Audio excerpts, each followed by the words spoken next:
Every rogue criminal administration needs people to voice their opinion in opposition, and that's what Midas Touch and Legal AF is all about, this community that we put together. Now, it's more important than ever before that we speak truth to each other as we hold what appears to be the makings of a criminal administration accountable. We talk about that very thing of community building in opposition on a recent edition of Legal AF, the Legal AF After Dark edition. Take a listen. That's why our coverage here on the Midas Touch Network has to be ruthless, relentless, and also very smart. And what's so important that we do here on Legal AF is to make this legal knowledge accessible. So when Stephen Miller holds a press conference, for example, and says, the role of the government is you elect a president, the president gets to tell you whatever he wants to do. He's democratically elected, and he says, you do this, you do this. And then you go, actually, let's be clear. We have multiple branches of government, 3 co-equal branches of government. We have the executive, we have Congress, the House of Representatives, and the Senate, and we have the judiciary. They're supposed to be co-equal. Congress passes the law, and the president is supposed to faithfully execute the laws. The president is not allowed to say, I am the law. Once the law is signed, he can execute it. An executive order is not a law. An executive order I've described as like if you're the captain of the ship and Congress tells you, hey, this is a cruise from New York to the Bahamas. You have to go to New York to the Bahamas because Congress tells you to go to the New York Bahamas. You can't go from New York to Greenland. That's not what the law said. An executive order sometimes says, am I going to use this type of fuel to get there or that type of fuel? Am I going to have this amount of life rafts or that amount of life rafts to enforce the underlying law to the extent there's ambiguity? But executive orders don't come in and fundamentally change the law. When Congress appropriates money and says it's going to places, you don't get to say, no, I'm not putting it there. That's what dictators do. That's not the system that we have here. You get to do means and methods to execute the law set by Congress. Exactly. As the captain, you can execute the laws, but you can't fundamentally change them. So let's go through all of the legal news, for example, and let's show you what's going on here. There are 3 clips, I think, that summarize it best. And then I want to get to Judge Ho's ruling. Then I want to talk about some of these TROs. And then I want to talk about the media standing up. So right here, this was from Friday. Donald Trump was hosting, because this happens, every year, the governor's conference at the White House. An awkward thing when Donald Trump's attacking all of these Democratic governors every day in general. And this event's supposed to be collegial, cordial. The governors show up to the White House. There's a lunch. Before that, there's, one that Donald Trump held with the Republican governors. But this session's the bipartisan one. It's not supposed to be controversial. But of course, Donald Trump uses it to literally call out the Democratic governor from Maine to try to bully her in public. I want you to watch what went down. Let's play the clip. Maine. Is the Maine here, the governor of Maine? Down here. Are you not going to comply with it? I'm complying with state and federal laws. We are the federal law. Well, you better do it. You better do it because you're not going to get any federal funding at all if you don't. And by the way, your population, even though it's somewhat liberal, although I did very well there, your population doesn't want men playing in women's sports. So you better comply because otherwise you're not getting any federal funding. See you in court. Every state, good. I'll see you in court. I look forward to that. That should be a real easy one.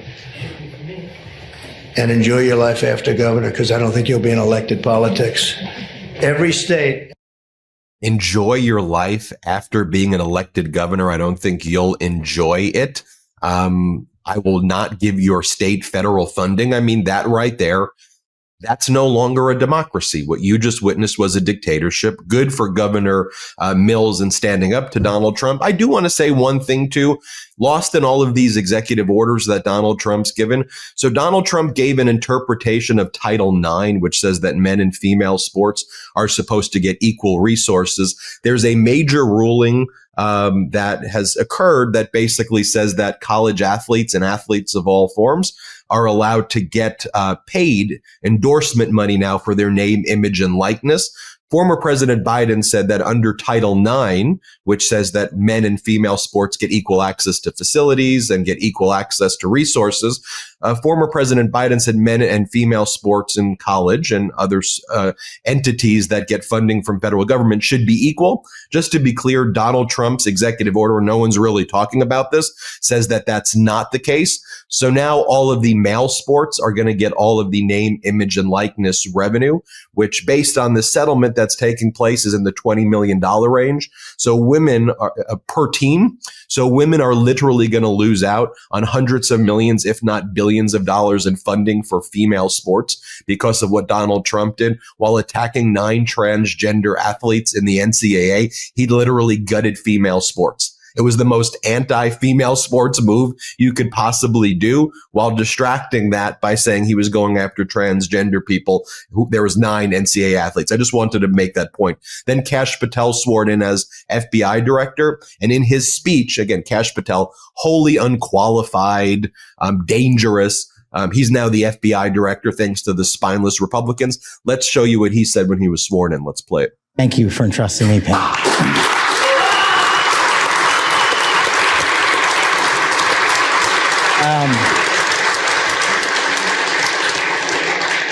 Oh man, this is effing crazy.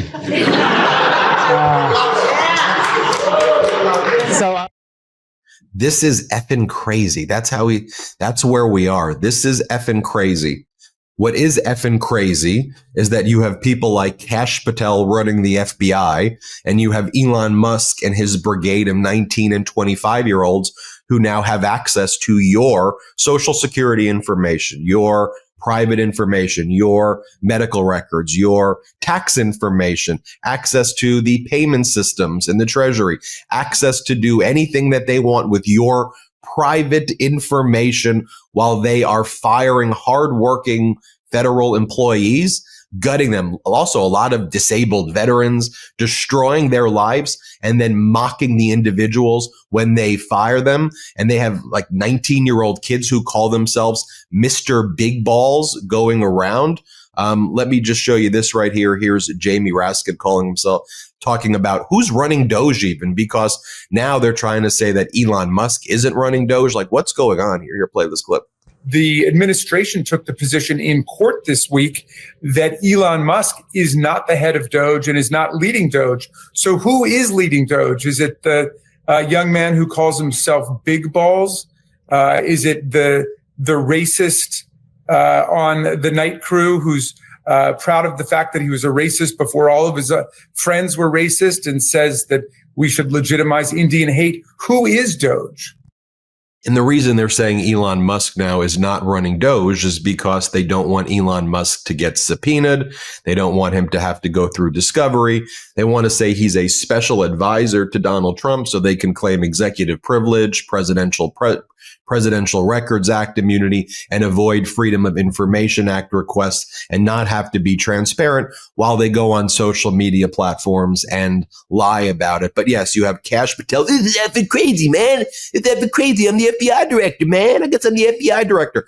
You've got Pete Hegseth, a former Fox News host, firing 4-star generals, the chairman of the Joint Chiefs of Staff, C.Q. Brown, getting fired by social media posts by Donald Trump and bringing in someone who was not qualified, who had to get an exemption because they're not qualified, having people like Mr. Big Balls getting your private information. And Popok, people are pissed in this moment, huh? People are angry right now. We're seeing it in the town halls. There's an awakening where I think every American now has been negatively impacted, whether it's the markets crashing, whether it's surging prices, whether it's getting directly fired, whether it's all of our privacy being invaded. And the key here, though, Popok, is the intersection of law and politics, because this is trampling over our legal rights. Yeah, I mean, look, we had hoped in a perverse way, silver lining way, that Donald Trump would really be delusional and believe get high on his own supply, so to speak, of his bare win over Kamala Harris. I've said it before, you cannot interpret, if you're if you are reasonable and logical. You cannot interpret what happened in November as any type of landslide or mandate or the magnification of America. Not if you look at the polling, the exit polling and the electoral data closely. We know what happened. I mean, you and I can spend shows talking about what happened. Donald Trump interpreted the fact that he was able to overcome felony convictions and indictments to win an election, meaning he'd have a free hand to destroy all of the parts of the government that we actually thought were working pretty well, and has failed to improve those that aren't working very well. Like 75% of the people think the post office is just fine. It's actually the one thing that all political stripes can agree on. And that's the thing that Donald Trump has decided to completely destroy, including the $3 trillion worth of commerce, and try to take it under his thumb in violation of federal law and turn it over to the Commerce Department. If for those that were worried about their Treasury Department refunds, IRS, food stamps, Social Security, and other things, maybe some people still receiving them by mail, and you're worried about Elon Musk interfering with it on the back end, you should worry about the failure of the Postal Service under Donald Trump, who's sucking in all of the administrative agencies and all of the cabinet level positions and putting them under his greasy thumb. And he's doing it for two reasons. One, he wants to completely immobilize and undermine and hollow out these agencies. And these are the very agencies that people, blue and red state people, rely on if you're not like a business owner and you don't have a high net worth. Your interaction with the government is much greater than the Republicans give it credit for. People that rely on Social Security, disability, Medicare, Medicaid, food stamps, student loans, veterans benefits, children healthcare benefits, Obamacare, those tentacles touch everyone. And Donald Trump wants to bring it all in. One, to slow it down and stop the funding, thinking if he gives us a $2,500 Doge dividend, that will replace everything that he's destroyed. And then he had this thing, I don't think we talked about it last Saturday, where he came up with an executive order where only Donald Trump and Pam Bondi, of all people, who can barely put a sentence together, let alone clear thought, they're going to be the only people in America that can interpret for the executive branch and administrative agencies the law. Like only they can give the opinion. Well, how is an administrator in a department or cabinet level who has to make a decision about an interpretation of a regulation, they're going to go back to Donald Trump and Pam Bondi? We're talking hundreds of agencies, thousands of decisions every day get made because he wants to bottleneck it all in his office because he doesn't want those agencies and departments to fulfill their missions. And if he can't cut them down to size by firing all of their staff or turning off all their funding, he's going to make them have analysis paralysis where they can't make a decision without Donald Trump's approval. So you got that going on. And then on top of that, the impact on the American people, as you've laid out. The silver lining is he has swung so far to the right and tried to implement this wet dream of the Heritage Foundation and Project 2025 and people on the Supreme Court like Gorsuch and Alito and Thomas, which is the unitary president, all powerful, infallible, omniscient president that floats above the other branches of government because you don't have co-equal branches of government any longer under that theory. And he's taken it literally. He thinks his claim to fame, his legacy that he's trying to establish in front of the American people is that when he gets shot down in the midterms in 2 years, when he loses, and I believe he'll lose badly, and we'll get the House and the Senate back, that he will have at least implemented his view of the presidency. Here's the problem with it. And this is why I'm surprised even the senators are going along with it. Today, it's Donald Trump. Okay. Tomorrow, and in 3 years plus, it could likely be a Democratic president. And so they're going to want all of these powers and all of the destruction of the independent regulatory agencies and the destruction of the independent FBI and the Department of Justice. They want that if it's a President Gavin Newsom or Gretchen Whitmer or J.B. Pritzker or Pete Buttigieg or whoever, people we haven't even thought about yet, that would be president on the Democratic side. They're okay with that. See, that's the reason you generally don't destroy the institutions or the traditions that have kept our economy, government, civics, national security, domestic policy humming. You don't do that because you have to worry about when you lose. He is the shortest. I know it seems interminable, but he is the shortest of short-term, short-track presidents going, because not only because of his age, but because of the amount of time he's got left in office with only one term, doing maximum destruction as best he can. And that's why we have to tie him up and tie him down in the federal courts with injunction after injunction after injunction, and just shoot that to the Supreme Court and try to win as many of those as we can to make him as lame duck as possible. The good news, as you said earlier, the good news is that he's ruling by executive order, which even the Supreme Court believes is the weakest way for a president to operate, because he can't get anything passed with the MAGA Congress, Senate hearing. Right. So that's good for us, because executive orders sometimes aren't worth the paper they're written on, because they almost always violate, at least in the hands of Donald Trump, the Administrative Procedures Act, the First Amendment, the 15th, you name the amendment and it violates it.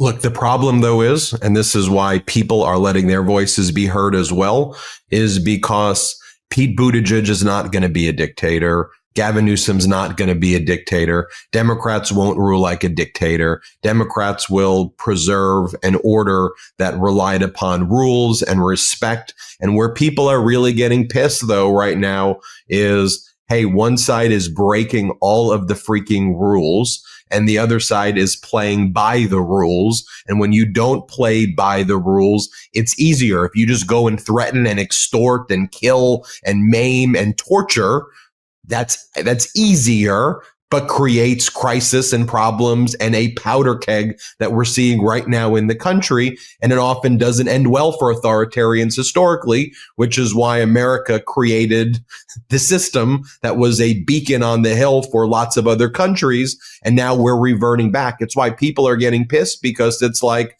you knew that all these other people are not going to be abusive. And when a Democratic administration goes back into power, they'll be like, hey, let's bring people together. Let's unify after dealing with all of this crap. And that's the anger, not just amongst Democrats, though, but we're seeing it in red districts as well, with all of these town halls where people are like, y'all are just, what are you doing?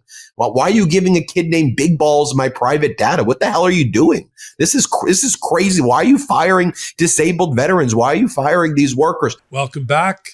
We do a show called Legal AF every Wednesday and Saturday at 8 p.m. Eastern Time, and then hot takes like this about every hour here on the Midas Touch Network or over on Legal AF, the YouTube channel, Legal AF MTN. And because of your support, your enthusiasm, your commitment to each other and to what we're doing here, I'm pleased to report that Legal AF is in the top 30 of all news podcasts in the world on Apple Pod, one of our highest rankings ever. Top 5 in news analysis, all again because of you. We're even top 150, regardless of genre, worldwide in podcast on the number one Midas Touch Network. This is the community building that we've been talking about. Now is the time to activate it. We're glad you're here. Support the show the way you're doing it. Support the network with a subscribe of the Midas Touch Network and of Legal AF, the YouTube channel.